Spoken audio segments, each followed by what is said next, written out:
the feminist movement, women having the right to vote, representation in power, even, being allowed to run for office. Do you think that that would have happened, would have gotten off the ground if women themselves hadn't just tried to assert it for themselves? Do you think, in other words, if they'd have done what the Bible tells them to do, and to essentially stay silent and ask their husbands at home, instead of coming out and saying, we've got something that we want and we're going to throw ourselves under horses until we get it. Female suffrage.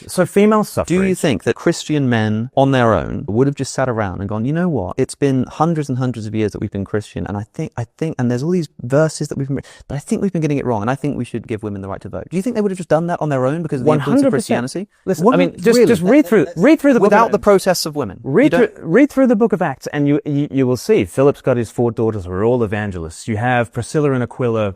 She is named first in this house church. She is correcting Barnabas when he's going off on one. Romans chapter 16, there's women everywhere. I think the most obvious explanation for why universal suffrage has had a Western intellectual genealogy is surely Christianity. But, do you think those were the conversations that men of their own accord were having?